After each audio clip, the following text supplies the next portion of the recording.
to the parties to the conflict, the potential parties to the conflict, and to the Security Council as the representative of the international community, I have a simple and clear message. Give peace a chance. The Security Council will now begin its consideration of item 2 of the agenda. The world is watching with growing alarm. We are not drifting toward crisis. We are racing toward it. We are not witnessing isolated incidents. We are on course to potential chaos. The expansion of this conflict could ignite a fire that no one can control. We must not let that happen. For his remarks, I now give the floor to Ms. Rosemarie DiCarlo.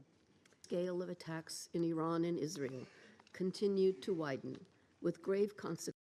Armed attacks on nuclear facilities should never take place and could result in radioactive releases with grave consequences within and beyond the boundaries of the state which has been attacked.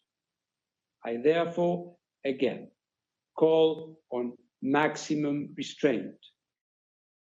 Tight inspection system that nuclear weapons will not be developed in Iran. They can form the basis of a long-standing nuclear facilities and material must not be shrouded by the fog of war. Yesterday, there was an incorrect statement to the media by an Israeli military official that the Bushehr nuclear power plant had been attacked. Though the mistake was quickly identified and the statement retracted, the situation underscored the vital need for clear and accurate communication. Признательны гайанскому председательству за оперативную реакцию на просьбу России и Китая. Мы не можем отрицать очевидные факты. Именно Израиль совершил атаку на Иран в преддверии очередного раунда непрямых переговоров между Вашингтоном и Тегераном.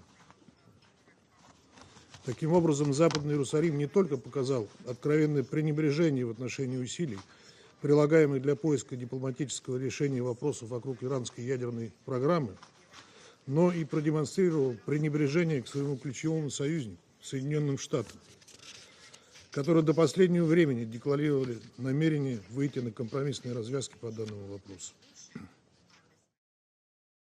Secretary-General, for your introductory remarks, and Undersecretary-General Rosemarie DiCarlo. It is not too late for the government of Iran to do the right thing.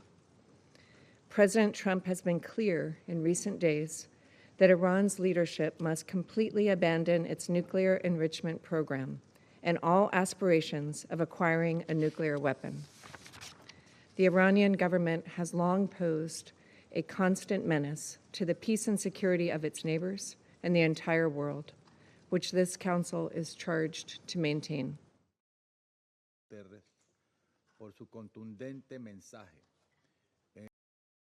While the United States was not involved in Israel's strikes, let there be no doubt that the United States continues to stand with Israel and supports its actions against Iran's nuclear ambitions.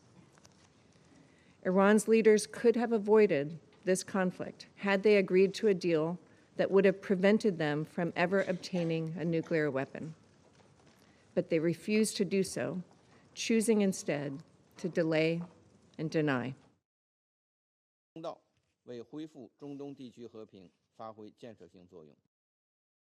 Well, we have seen diplomatic talks for the last few decades, and look at the results. So, if there will be a genuine effort to dismantle the capabilities of Iran, then that's something we can consider. But it is going to be like another session and debates. That's not going to work. If it will be like, what happened in Libya, when you had real inspectors who came into Libya, took out everything out, that's a mechanism that can be discussed. But it is going to be just another round of talks. That's something which we cannot accept.